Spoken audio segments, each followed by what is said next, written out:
Blog Talk Radio.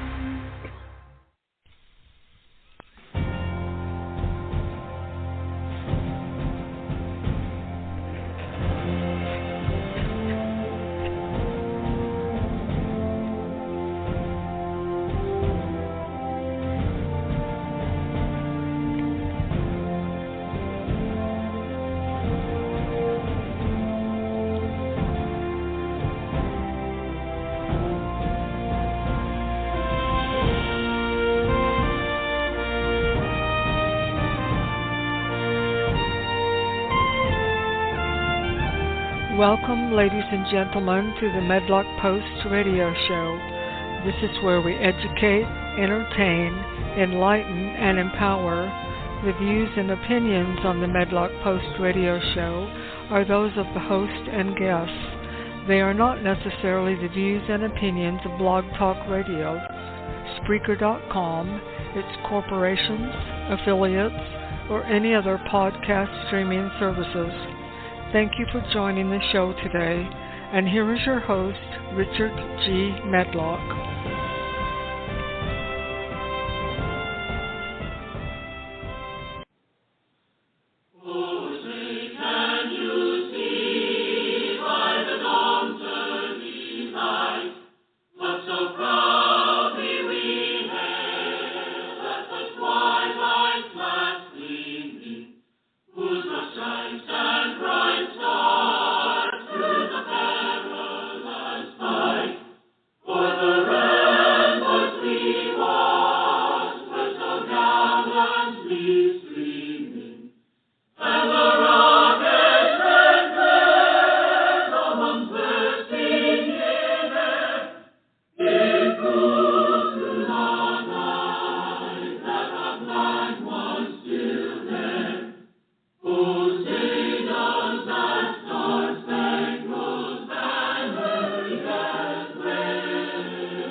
Greetings, ladies and gentlemen. That was the United States Army Band Chorus and a beautiful rendition of the Star-Spangled Banner. Welcome to the Medlock Post Radio Show. Yes, this is Richard G. Medlock, and I will be here today. We have a lot on the table today. We're going to try to get to it. Today is September 28th, 2022, and the hurricane Ian has hit land. And I was watching some of the film right before 2 o'clock, and it was ugly, folks. This is going to be a nasty hurricane. And our prayers and our thoughts go out. I have family members in the Orlando area and other areas in Florida. Yesterday, they were hunkering down. They thought they were going to be okay in Orlando, but it looks like this thing is going to go right over them. So hunker down there, guys. You'll be okay. Today's episode 58 is, can you sleep when the wind blows? And you're probably sitting there thinking, Richard, what are you thinking of doing a show about the wind blowing with a hurricane hitting Florida? Well, you will see as we go through this. You'll think it's just about weather, but there's more to it than that. Now, we're always trying to improve what we're doing and take advantage of what's at our fingertips. And we're starting this today. We're changing up things a little bit. This is Blog Talk Radio. This is the studio that we broadcast from. And we also broadcast on Spreaker.com. And then with Blog Talk and Spreaker, it feeds out to other providers, many other providers, either as a podcast. Most of it is as a podcast. But we're live right now. Our call-in number is 563-999-3676. Now, we normally have been doing this in the mornings. Today we are doing it in the afternoon. We started at 3:30 p.m. Eastern Daylight Time today, and we're going to be broadcasting in the afternoon. And we're hoping to pick up more audience this way. We might even move it to an evening broadcast. We're looking at that. So there's changes here. The other thing that we're looking at is using Spreaker as a different delivery form. We do our live broadcast, and normally we've been uploading this to Spreaker, and we can still do that, but I think we're going to start doing other type of messages along the same thing: education, entertainment, enlightenment, and empowerment, but different than what we do here, to give us more of a voice and cover more ground. And you're saying, when are you going to have time to do that? Well, we're working it out. We're going to do it because there's so many messages to get out there. And I think we can use our platforms. And there's another one that possibly will be coming up down the road as well. The other thing that we're looking at, I have a YouTube channel and I have a Rumble account. And that's video. And we're looking at starting to do video. And that's a whole different ball game. But we're trying to get that set up to start rolling with that. And of course, YouTube will probably shut us down. And then Rumble will not. So they're free speech. Also on my Facebook page, I'm getting texts and emails from friends. They're saying that I go to repost something that you did, and they tell me, "Oh, this is not complete, or it's false information. Do you still want to do?" And we're talking about quotes from the founding fathers, quotes from even the Bible, religious quotes, or quotes from Cicero or Plato or things like that, and they're blocking them or saying, this is incomplete information or it's false information. This is what they're doing, folks. They do not like the truth, and they're doing everything they can to shut it down. And that's why we're here. All right, before we get into the message, I want to play one more thing from the United States Field Band, and this is Battle Hymn of the Republic. So let's take a listen.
United States Army Field Band, the Battle Hymn of the Republic.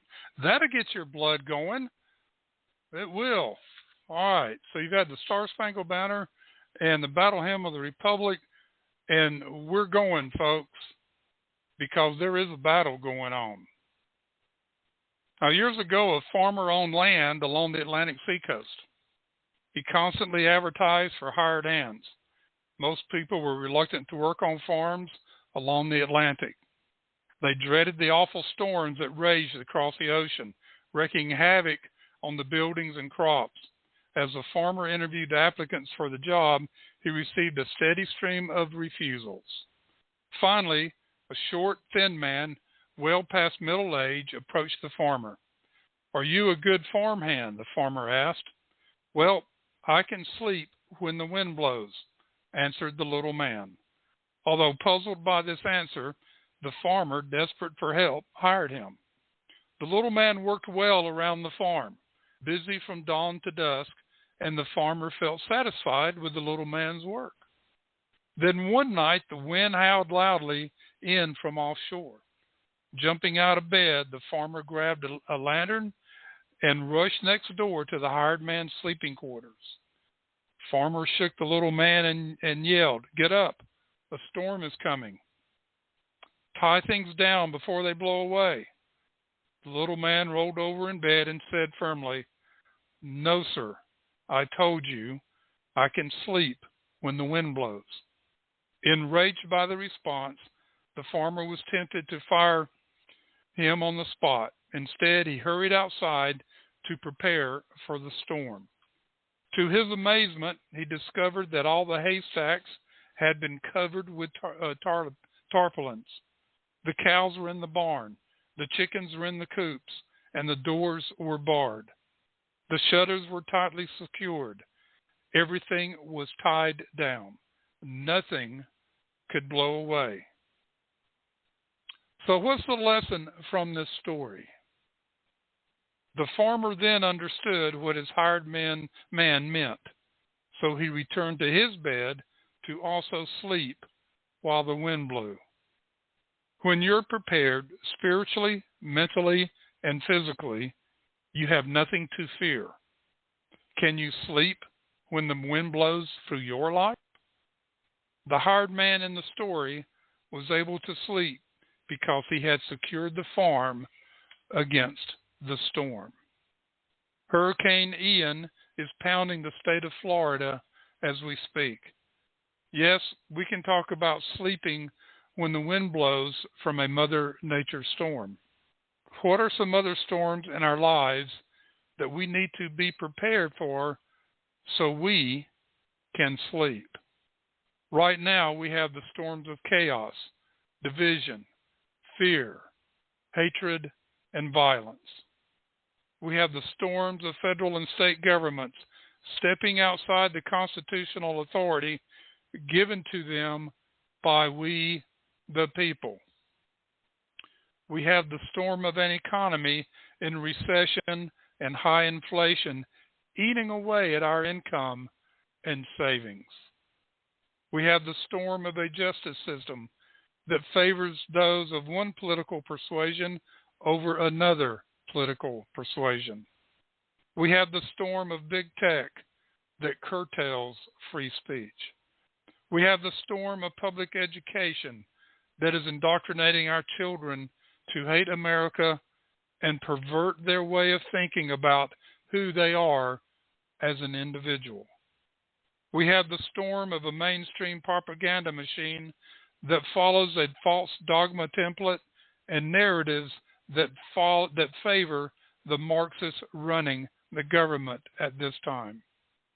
We have the storm of politicians who are so drunk on power and money, they have an insatiable appetite to take and take and take from the citizens. We have a storm of politicians favoring the criminals over the victims. So I ask the question again. Can you sleep when the wind blows? So how do we prepare to sleep when the wind blows? Honor and integrity. This young man personifies character, honor, and integrity. He summarized what he was in 7 simple words. I can sleep when the wind blows. Without being flashy, he knew exactly who he was, and when the test came, he didn't need to question what he would do. He had already made the decision in his life.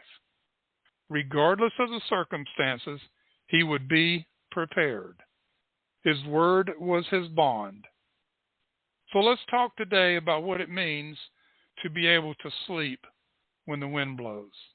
Let's talk about being the best you and about living your lives with character, honor, and integrity.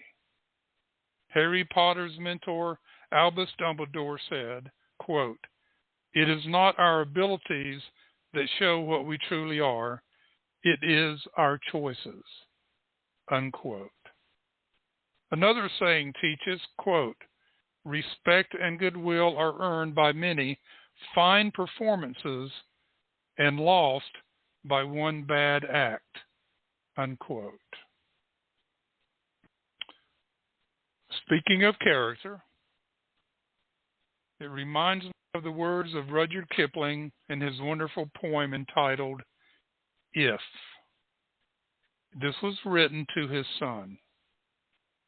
And Rudyard Kipling said this in his poem: "If you can keep your head when all about you are losing theirs and blaming it on you, if you can trust yourself when all men doubt you, but make allowance for their doubting too, if you can wait and not be tired by waiting, or being lied about, don't deal in lies, or being hated, don't give way to hating, and yet don't look too good nor talk too wise.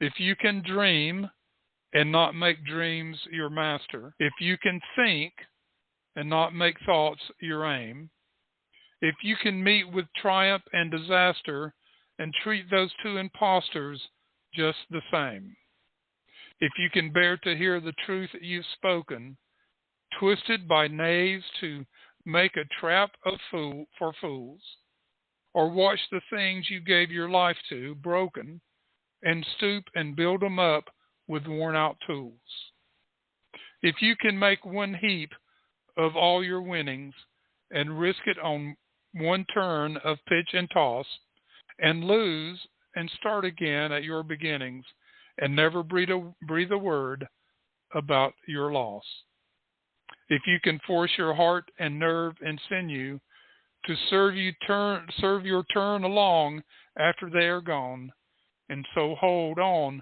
when there is nothing in you except the will which says to them, hold on. If you can talk with crowds and keep your virtue, or walk with kings nor lose the common touch, if neither foes nor loving friends can hurt you, if all men count with you, but none too much, if you can fill the unforgiving minute with 60 seconds worth of distance run, yours is the earth and everything that's in it, and which is more, you'll be a man, my son." These are fantastic words from Rudyard Kipling. He was a great author. I love his writings. I studied them in college. This is Carl Mazer once wrote, "I have been asked what I mean by word of honor. I will tell you.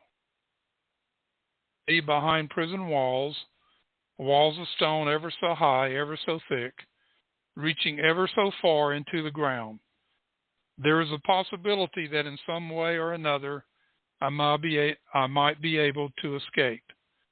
But stand me on that floor and draw a chalk line around me and have me give my word of honor never to cross it. Can I get out of that circle? No, never. I'd die first. I believe that integrity is a product of such character and honor. The prophet Job said, Till I die, I will not remove mine integrity for me. I believe we show our character, honor, and integrity by the way we treat each other. We never take advantage of the weaknesses of another person.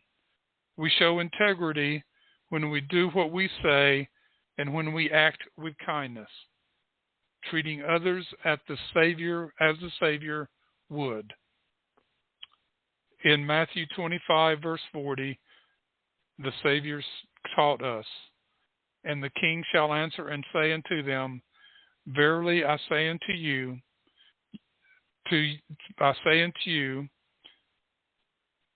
inasmuch as ye have done it unto one of the least of these, my brethren, ye have done it unto me. Ladies and gentlemen, can you sleep when the wind blows? Can you sleep through chaos, division, fear, hatred, and violence? Do not get drawn in to that mayhem. We can fight it. We can try to understand it,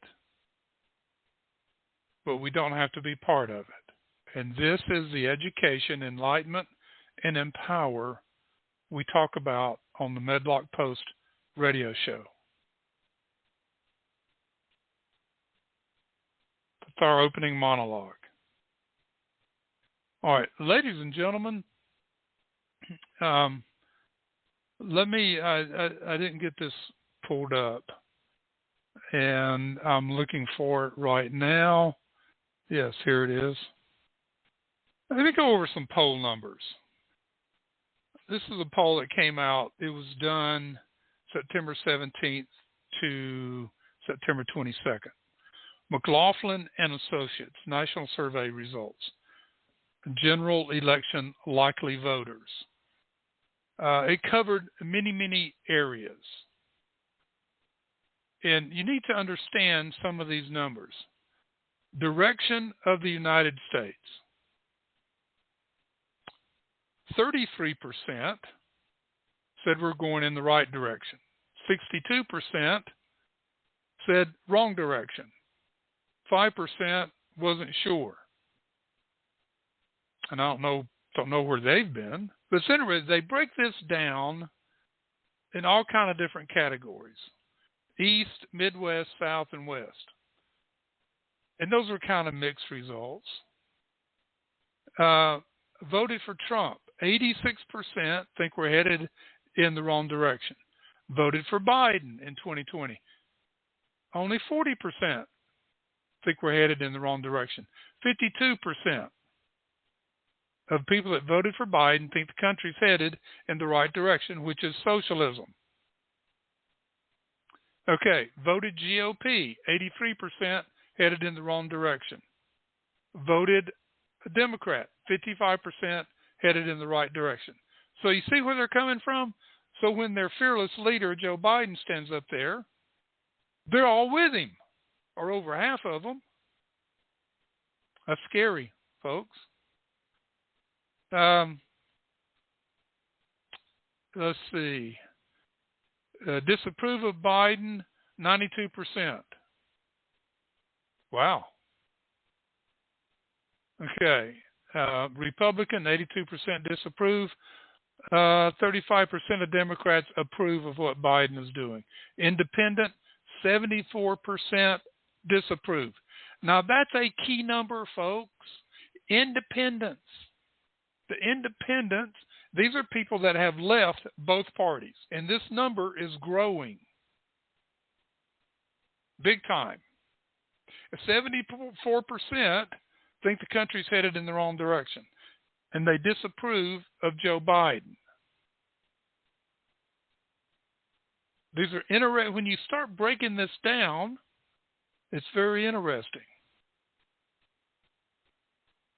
I want to go down to under 55, 56% headed in the wrong direction. Over 55, 71%. Married, 63% in the wrong direction. 60 or single, 60% wrong direction. Men, 64%. Women, 61%. See these numbers? It's interesting. Do you think it's President Joe Biden's fault that the United States is on the wrong track? 67% yes, 36% no, 7% don't know. I don't know. Anyway, voted for Trump, 92%. Voted for Biden, 19%. They're not going to blame him. Voted GOP for Congress, 91%. Voted Democrat for Congress, only 15% blame Joe Biden. Let's go down here. Let me go down. I'm going to break it down by ethnic and all. Under 55, 61%. Over 55, 73%. So it's interesting. They break it down by party. Of course, some party people are going to go with their party. But you get down under 55 and over 55, those numbers are high, 61 and 73%. Married, 74%. Single, 58%. Men, 75%. Women, 59%. See this? All right. Now, they did a generic ballot, Democrat, Republican, undecided. 48% were Republican, 44 Democrat, and 8 undecided. Now, there was another poll that came out yesterday. Now, the McLaughlin poll was nationwide. A Washington Post, ABC poll, in the swing states, the GOP are favored over the Democrats by 21%. 21% in the swing states, and this is a liberal poll. Washington Post, ABC poll. 21% Republicans over Democrats in the swing states. Remember that number, folks. Okay, let's see. Job approval rate. There was another one down there. Let's see. They don't like Nancy Pelosi. They don't like Kamala Harris. Let's see. All things being equal, do you prefer free market capitalism or one, number two, big government socialism? 67% said capitalism, 14% socialism, 19% don't know. Seriously? I guess these people, this could be people that have just been on welfare their whole lives and don't know anything any different. I don't know. So breaking this down, voted for Trump, 80%. Now, excuse me, and it showed 6% for socialism that voted for Trump. That should be 100%, folks. Voted for Biden, 55% for capitalism. But then, in the other polls, see, this sort doesn't make sense. In the other polls, they support Biden. But here, they're going against him. Only 22% of those that voted for Biden want socialism. But if you go back to the first questions, it's a different number. Interesting. Voted GOP Congress, 84%. Voted Democrat Congress, 54%. And 22% for socialism. So that's what, 97%? So there's 20-some percent out there that, or 50 or 76%. There's 24% of the Democrats that don't know what they're doing. Voted, let's see, go down here to under 55, 63%. Over 55, 73%. Really? That low, huh? Married, 69%, single, 63, men, 78, women, 57. All right. All things being equal, do you prefer equal opportunity capitalism or big government socialism? Let me look at the free market capitalism, big government socialism, equal opportunity capitalism, big government socialism. So a little equal opportunity socialism, which means you go out there and do the work, you have an equal opportunity. That's 75%. 10% for big government socialism. Voted for Trump, 88%. Voted for Biden, 64%. Congress, GOP, 90. Voted Congress Democrat, 63. Independent, 77. Let's go back up to independent on the other one. It was 68 for free market capitalism. And then it's different from equal opportunity.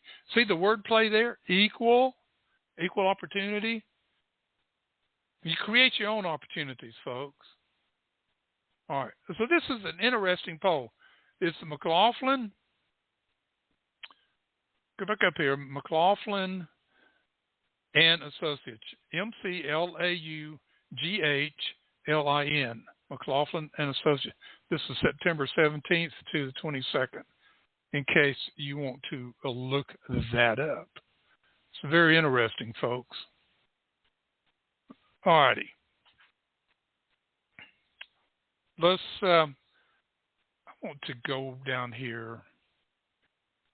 I talked about this on the show Monday. What's going on in Italy, United Kingdom, Chile, and other countries? They're fed up, folks, with globalism, socialism, and Marxism. And the people and some politicians are pushing back. We talked about Liz Truss. They finalized the deal yesterday in the United Kingdom to open up fracking. It went through Parliament, breezed through. Yeah, we can't depend on other people for our energy anymore. We've got to depend on ourselves. Now, granted, they're still getting things from the Middle East, Saudi Arabia, and so forth, but Russia's cut them off. Germany's coming to that realization, took over Russian refineries. They're now German refineries. They said, well, if you're not going to ship any more oil and gas over here, we'll just take over the refineries and do it ourselves. Chile, the president they elected a year ago, I'm just reviewing here, put out a new constitution, which was a socialist constitution, and they put it out for popular vote 3 weeks ago, and in all the provinces, all 16, overwhelmingly no. People are tired of it. People in Italy are tired of it. Now, this Giorgia Meloni has stepped up. She won the election Sunday, and she is, before the election was even over, when they knew she was going to win, they were attacking her as she's a new Mussolini. Well, Mussolini was a fascist. He was a Hitler. He killed millions of people in Italy and in other countries around him. He was a total fascist, just like Hitler. They worked hand in hand. And he also worked closely hand in hand with the Muslim Brotherhood out of the Middle East.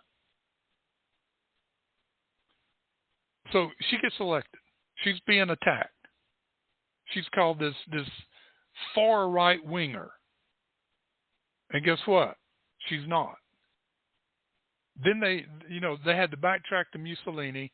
They had to backtrack the far right winger.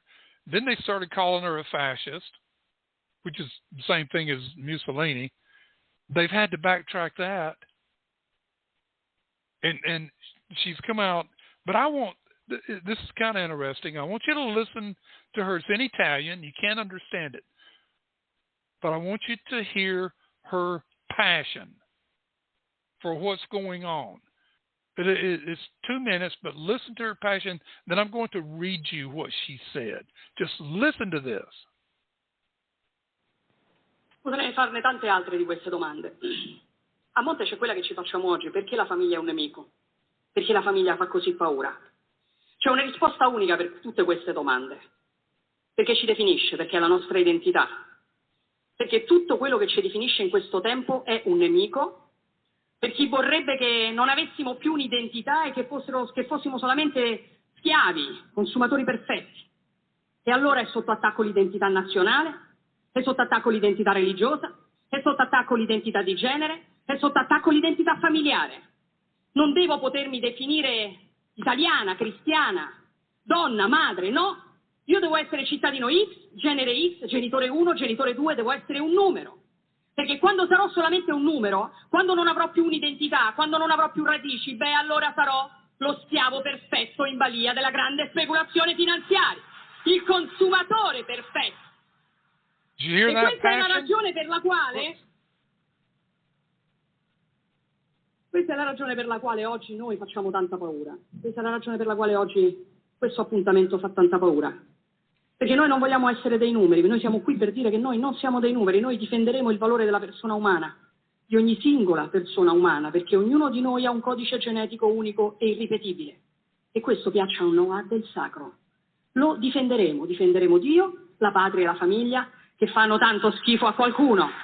Lo faremo per difendere la nostra libertà, perché noi non saremo mai schiavi e semplici consumatori in balia della speculazione finanziaria. Ecco la nostra missione, ecco perché oggi sono venuta qui. Scriveva Chesterton ormai più di un secolo fa, vediamo se ve lo trovo: fuochi verranno attizzati per dimostrare che 2 più 2 fa 4. Spade verranno sguainate per dimostrare che le foglie sono verdi in estate. Quel tempo è arrivato, signori. Siamo pronti. Grazie.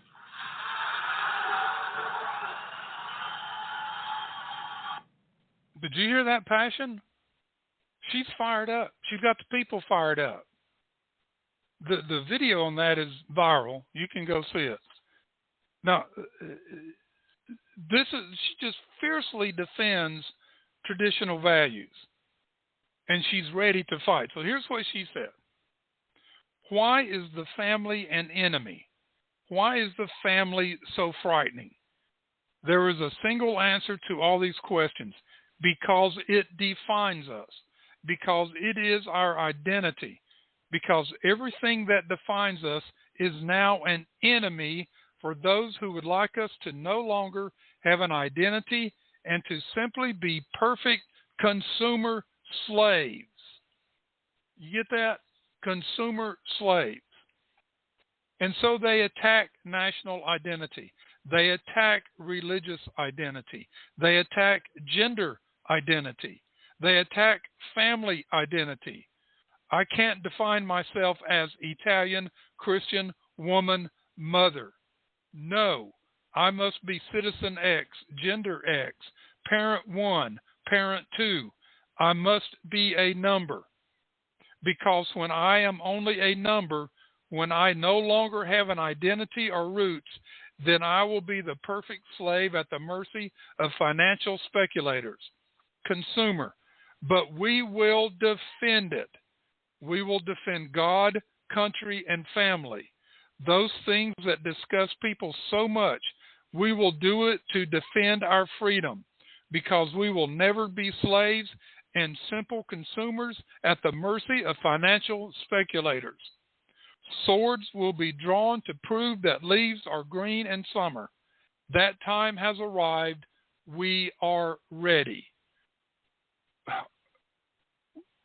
Our Republican politicians need to hear a lesson from Liz Truss and Georgia Maloney. It's time to start talking like this. It's past time. She's attacking the cultural war on people. You thought that this cultural cancel culture thing was just in America? No, it's worldwide. It is all over. And people are tired of it. And she's attacking it. No, the last part she quoted C.K. Chesterton. Swords will be drawn to prove that leaves are green in summer. That time has arrived. We are ready. She's saying we're ready to fight. This is an ideological war between good and evil. And many people in America and other countries are stepping up. They're doing it in France. They're trying to do it in Iran. They're trying to do it in Russia. I saw the other day they arrested something like 6,000 people that were demonstrating. Arrested every one of them in Russia. Iran. The people are trying to protest and take out the government. And guess what? The Democratic Marxists are supporting the government in power. They're not supporting the people. If the United States would go in there and support the people would get rid of the Ayatollah and the terrorists that are running Iran. But no, we have to go with the terrorist. This is what we're looking at, folks. Alrighty. Let's listen to this and get more fired up.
All righty, light my fire, folks. There's some fires being lit around the world. Italy, United Kingdom, and France, and Germany, in Russia, in Iran, in Chile, and other places. Get going, folks. Light your fire. Let's get going. That's another thing we're going to add more music. We're going to add more music. Our call number is 563-999-3676. I didn't have this in my list, but let's listen to Ronald Reagan. This is what needs to be going on right now. Because we're a great nation, our challenges seem complex. It will always be this way. But as long as we remember our first principles and believe in ourselves, the future will always be ours. And something else we learned. Once you begin a great movement, there's no telling where it'll end. We, the people. We, the people, tell the government what to do. It doesn't tell us. We, the people, are the driver. The government is the car. And we decide where it should go and by what route and how fast. Almost all the world's constitutions are documents in which governments tell the people what their privileges are. Our Constitution is a document in which we, the people, tell the government what it is allowed to do. We, the people, are free. But man is not free unless government is limited. There's a clear cause and effect here that is as neat and predictable as a law of physics. As government expands, liberty contracts. Nothing is less free than pure communism. We must keep up our guard. But we must also continue to work together to lessen and eliminate tension and mistrust. It's still trust, but verify. It's still play, but cut the cards.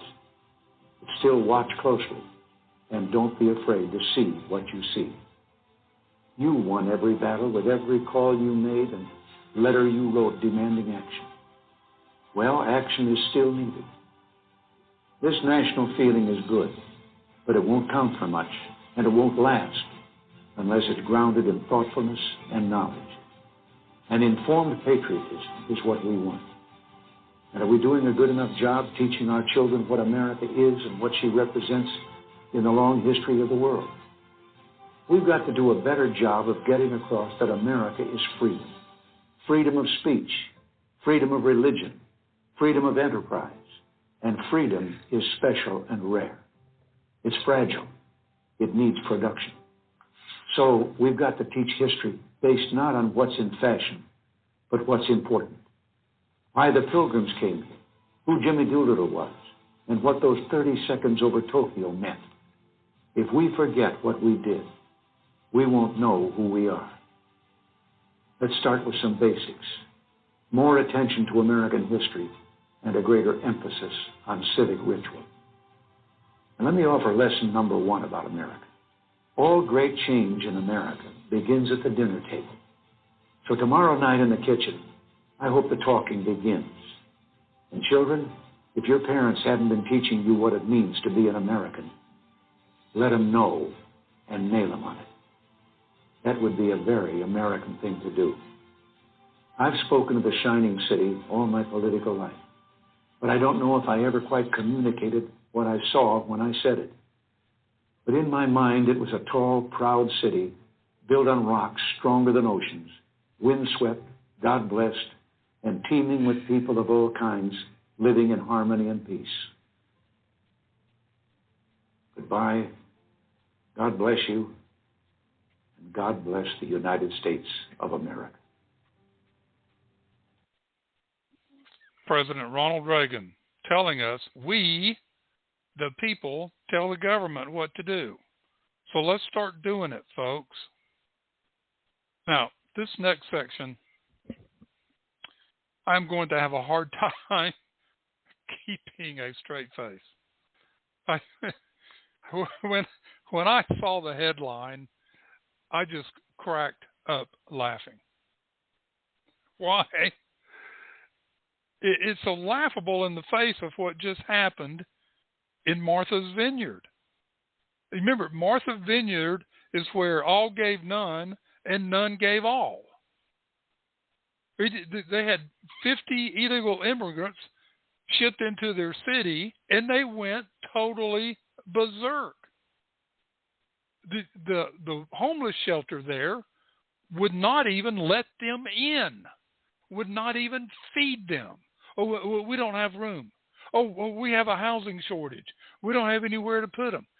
50 people, where hundreds of thousands of tourists come in there on a daily basis. And they couldn't make room for 50 people.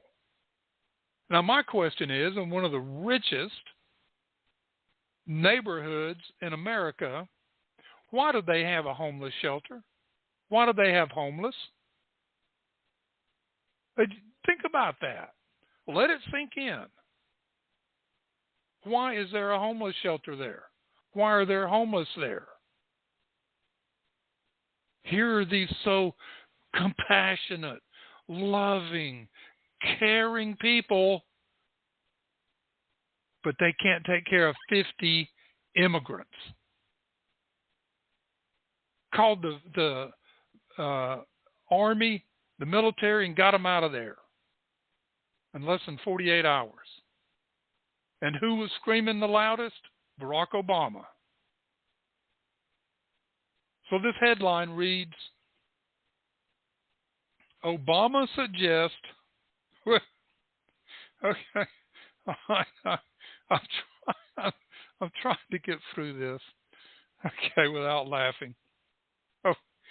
Obama suggests racism behind GOP's border security push.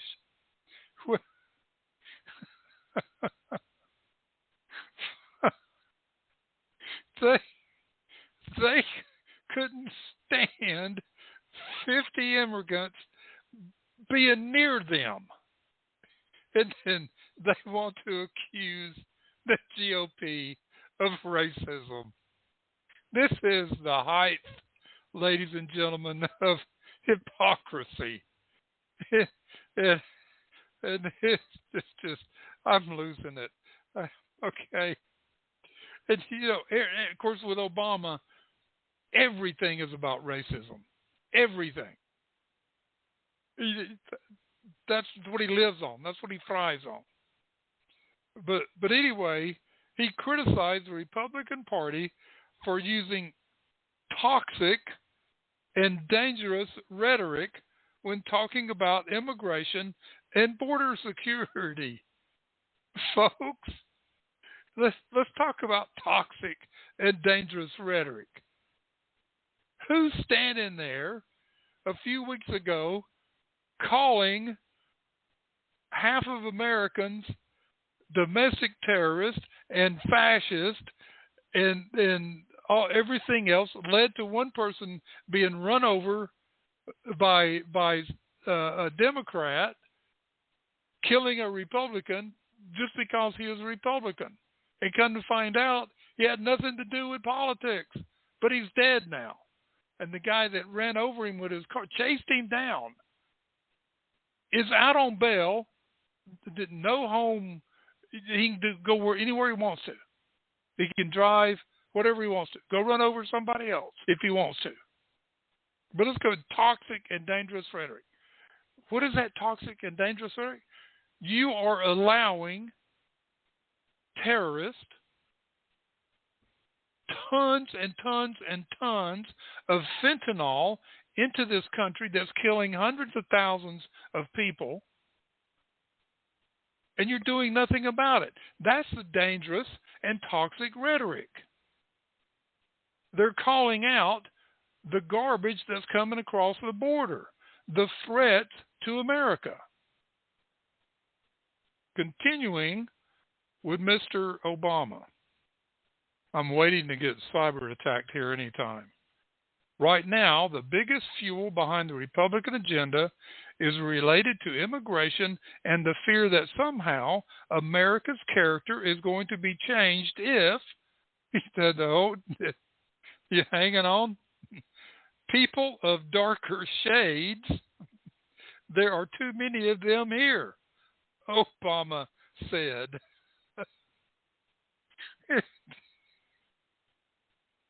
Has anybody out there call 563-999-3676 and tell me where I can find a recording of where one Republican has come out and called these immigrants, illegal immigrants, coming across the border, people of darker shades.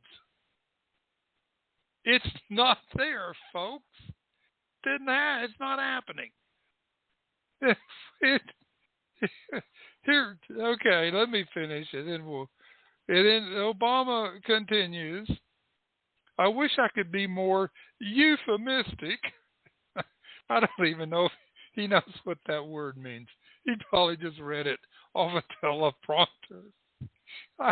He says, I wish I could be more euphemistic about it, except they're not that subtle about it. They're just kind of saying it. You're just kind of saying it, right? Oh, look at all those people of dark shades coming across the border. You know, geez. You hear it on hard right media. This is Obama again. You hear it from candidates and politicians. You hear things like great replacement theory. I mean, this is not subtle. Unless we're able to return to a more inclusive vision inside the Republican Party, it's going to be hard to get a bill done. It's just like the Democrats can't push bills through right now. They own both houses. They're blaming the Republicans because they can't get things done. It's just okay. Obama said this kind of language is dangerous. A lot of toxic rhetoric in the atmosphere that characterizes those people as different and wanting to tear down America as opposed to build it up. He added, when you have that kind of rhetoric floating around out there, we've seen in history that is dangerous rhetoric. It's dangerous wherever it appears, and it's dangerous here in the United States. It's not part of what's best in us.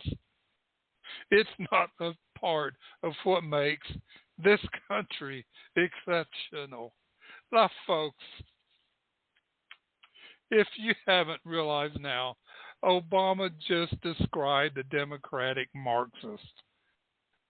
They're the one stirring up chaos, division, fear, hatred, and violence. This is why it's so laughable. They are so afraid. This is what's happening in Italy. They are so afraid of Giorgia Meloni, they can't stand it. They know she's going to change the dialogue. She's going to lower taxes. She wants to talk about doing away with them. They're scared to death. They're scared to death that people are going to step up, citizens, and say, enough of this. I'm a man. I'm a woman. I'm a mother. I'm a father. This is my son. This is my daughter. Scares them to death because then you know who you are. I'm an Italian. I'm an American. I'm a Briton. I'm a Chilean. Because they lose control. And they know they're losing control today. And that's why you're seeing this toxic rhetoric come out of the mouth of Barack Obama. Go listen to what they say. Go back and listen to that speech from hell from Joe Biden 2.5 weeks ago. Almost 3 weeks now. Or is it 2 weeks? But anyway, he literally gave an anti-American speech. The first time ever from a president, a sitting president. That strong. Now, Obama did it, but not that strong. He had a better way with words. This is where the war is, guys. This is where the fight is. Light your fire. and start figuring out what is false dogma and what isn't. You, your mind, your research, you do it. That's how this is going to happen. That's how it's going to happen. All right. Phew. Moving on here. I need to take just a couple of minutes, put myself back together. Let's listen to some more music here.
Alrighty, a little Funk 49 there.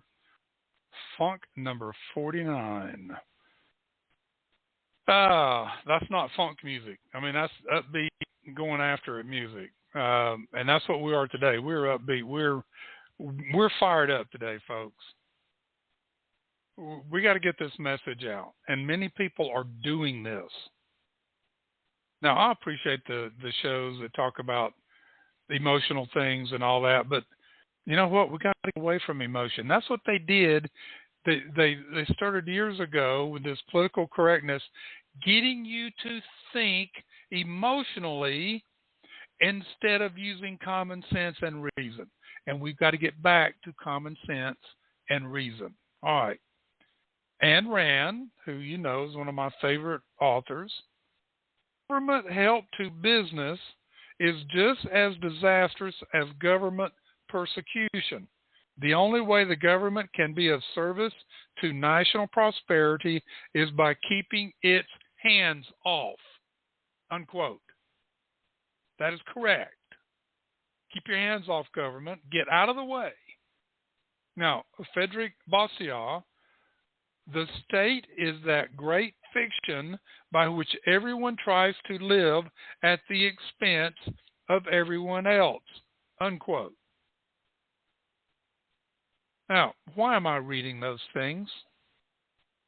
Leading up to Joe Biden, yes, Joe Biden, our president, figurehead president. Let me put it that way. Biden has come out or announced two plans. One is Biden's strategy to end hunger in the U.S. by 2030 by including more benefits, increasing welfare, increasing food stamps, increase government handouts, not training programs, not cutting people back on welfare, not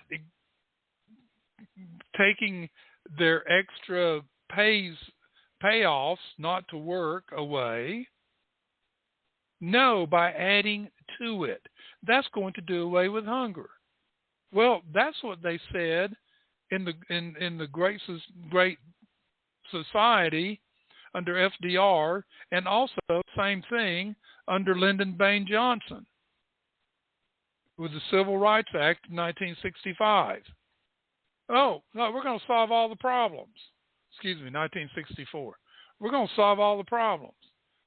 We're going to increase welfare. We're going to increase food stamps. This is how they do. That is not how you solve the problem. You get people back to work so they can develop character, honor, and integrity. So here again, more government spending, more government handouts to solve problems that they have created. Remember, the government doesn't solve problems. They create them, and then their solution is most of the time worse than the problem that was created. This is the Cloward-Piven plan to the T. Keep adding people to the roles of the welfare. Keep giving them more and more so they don't want to get off. That's one of his announcements. Here's his other announcement, folks. Biden introduces administration's plans to increase competition across industries. There's a White House Competition Council. Did you know that? Yeah, it was formed last year. White House Competition Council. That alone is scary, right? So again, the government is sticking their big nose where it shouldn't be. How do you create competition in a free capitalistic market? Not through government controls and regulations. So what is he proposing here, folks? Joe Biden announced Monday that his administration plans to crack down on fees and increase competition across various industries. They want to crack down on unnecessary hidden fees or junk fees that are weighing down families' budgets. Folks, where do you think these fees come from? Government regulations, government taxes. They have to be added on by companies to pass on to the consumers. Families shouldn't have to pay these fees. It's all taking money out of the pockets of average Americans. Well, it's taking the money out because the government is adding them to the corporations.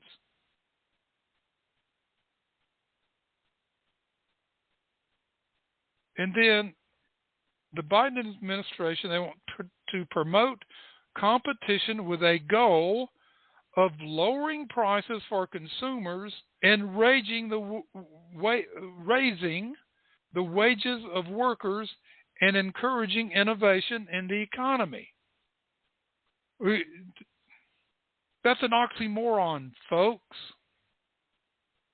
Okay, so corporations, you lower your prices, and then you have to raise wages, and you need to spend more money on innovation. Well, folks, that doesn't go very far. Okay, let's lower prices, but we're going to raise wages. So now our costs have basically doubled, have gone up, double because we had to lower prices, but raise wages and put money into innovation. So it might be triple. This is not Econ 101, folks. It's just the opposite.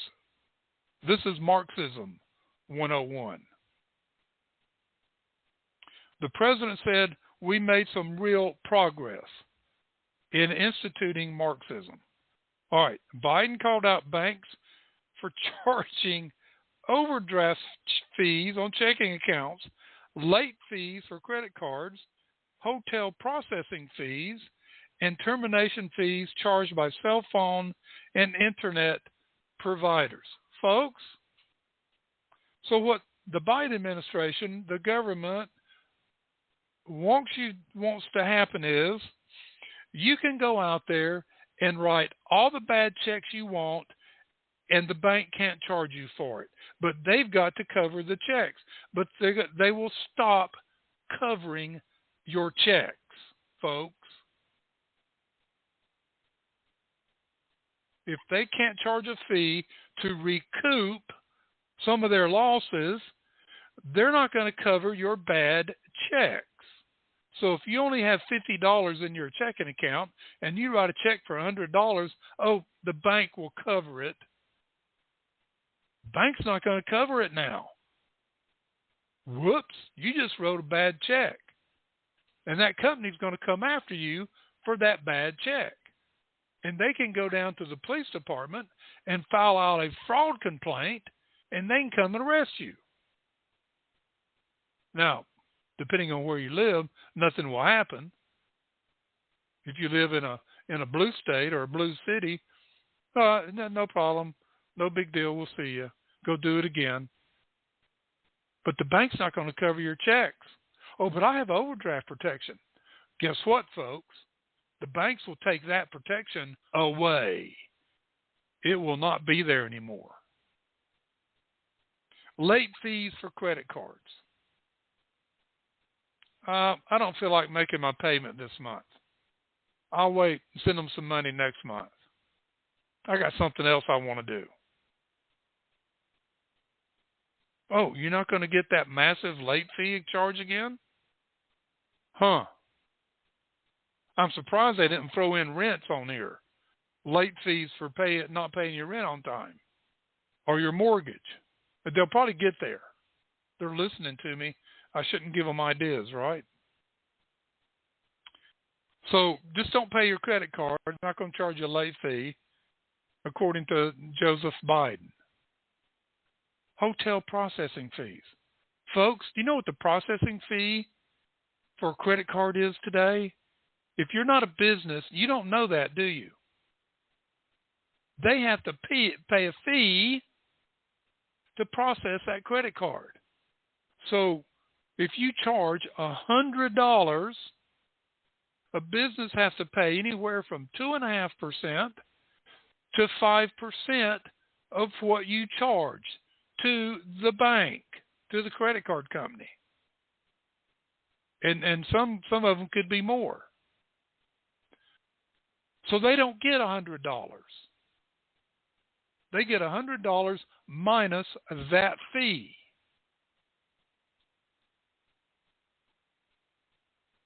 So the hotel is saying, and other companies do, I've gone into restaurants. They charge you a fee to use a credit card. Not a debit card, but a credit card. Termination fees charged by cell phone and internet providers. Folks, you sign a contract when you go in and buy a phone or when you sign up for internet. You sign a contract. And then if you go early, you pay a fee. For instance, the way they're doing it now, you go in and get a new phone, you pay a monthly fee for like 2 years to pay off the phone. Because phones are expensive now, right? Up to $1,000 or more. So you just pay on it monthly. Well, let's say after 6 months, you want to switch and go somewhere else. Well, guess what? All of a sudden, that loan that you took out with the cell company is due and payable. So if your phone costs $1,000 and you've paid only $250, you still owe them $750. Well, the Biden is saying, nope, they can't charge you that. How long do you think that's going to last, folks? This doesn't make sense. He said that 3/4 of America's 20 largest banks are getting rid of, on average, $50, or getting rid of fees, which average $50 for bounce checks to council's efforts. The charges will put the government on track to lowering overdraft fees by $3 billion a year. What they're saying is that by the banks not charging you $50 for overdraft fees, that $3 billion will go into your pocket and go into the economy.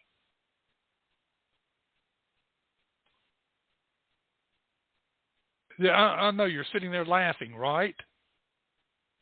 Anybody that has an ounce of understanding of economics is sitting there laughing right now. That's not how that works, folks. So these big banks that are doing away with the fees, I guarantee you they're doing away with overdraft protection. Or they're increasing the fee overdraft protection. I think some places it's free right now, but that's going to change. And then the Democratic Marxists will go after them again. Oh no, you can't do that. These are our beautiful citizens and consumers. You're taking money out of their pocket. Well, you know what? They're taking money out of the bank's pocket when they write a bad check. We still have to process it, whether we pay it or not.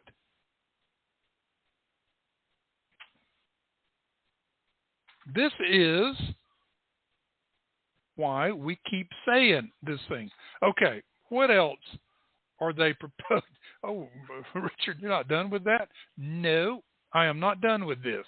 Council also took steps toward fairness in the meat and poultry industries by providing grants to small meat processors so they can compete with the 4 biggest meat producers that set the market prices.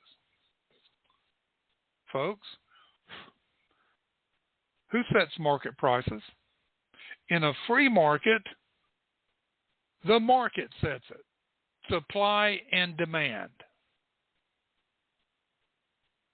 Now, if these 4 meat processors, these 4 biggest, were setting market prices, that is antitrust, and the government should go after them on antitrust charges. But they're not doing that. You see the false dogma here, folks? These are just excuses made up by the Democratic Marxists to gain more control of everything. Continuing. Agriculture Secretary Tom Vilsack, who is a member of the Competition Council, said Monday that the USDA is focused on building new, fairer, and more resilient markets, protecting producers, and reducing food costs, and we are proving again today that we will use all tools at our disposal to do so. Number one, when the government is involved and they're going to force reducing food costs by adding more regulation, we're going to protect producers. Well, why do you need to protect them? Take away your regulations and your fees and your taxes from everybody and let the free market do its thing. And you will see prices come down. Communications Commission, the FCC, is mandating cell phone and internet companies present fees to consumers at the time of purchase. Folks, they do that anyway. It's all right there. The Department of Transportation announced new rules to require airlines and search websites to disclose hidden fees up front. Biden said the measures will help reduce inflation by lowering costs for families. When companies have to compete, it's a simple proposition. When they have to compete, they sell. They make better products, and guess what? The price goes down. It doesn't go up when there's competition. Folks, that is such double talk. If you want true competition, get the government out of the way. But the Democratic Marxists and the globalists are not going to do that. They're going to hammer us.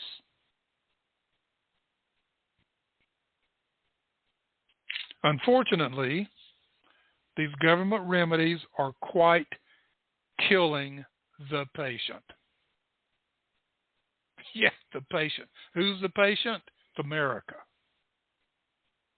Now, Nicholas Gomez Devallier said dying societies accumulate laws like dying men accumulate remedies. And that's a great explanation of what's here. Let's accumulate more laws, more regulations, and just kill the society because that's what they want to do. Now,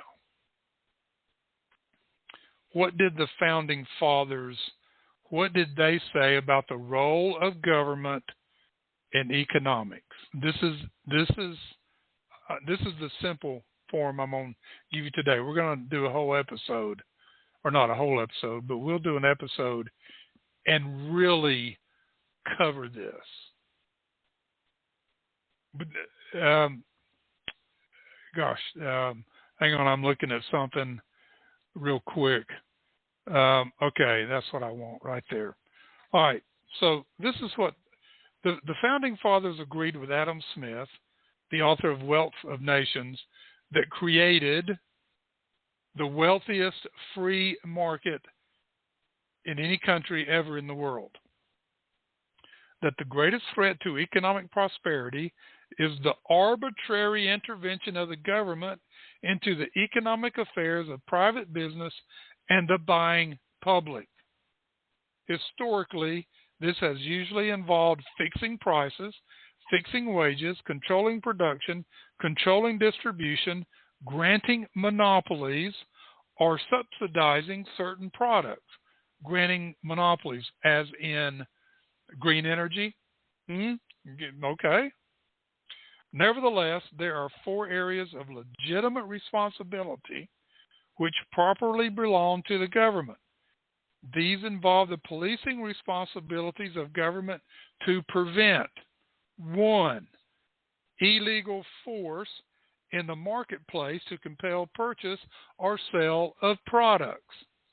Now, who's the most guilty of illegal force of purchasing things?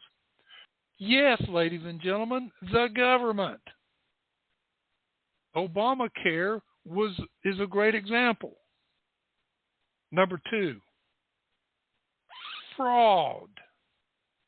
It is the fraud, the government's responsibility to protect fraud from happening and misrepresenting the quality, location, or ownership of the item being sold or bought. So if I put a label made in America and it's made in Taiwan, that is fraud. And the government should crack down on that. Right? Number 3, monopoly, which eliminates competition and results in restraint of trade. Is that happening? Think about that. Has the government created monopolies out there? Number 4, debauchery of the cultural standards and moral fiber of society by commercial exploitation of vice, pornography, obscenity, drugs, liquor, prostitution, or commercial gambling. So how's the government doing, folks? Not very well, are they? Well, it sounds like we're at the end of the day. Okay, this is our end of our first program where we have changed things up a little bit. You're going to hear more music, sound bites, and we're just expanding, folks. Thank you for being here today. Thank you for being great Americans. And yes, that's a little purple haze in the background. And we'll pump that up in just a second here. But, folks, that's it for the Medlock Post radio show today. May God bless you, and may God bless America. Purple haze.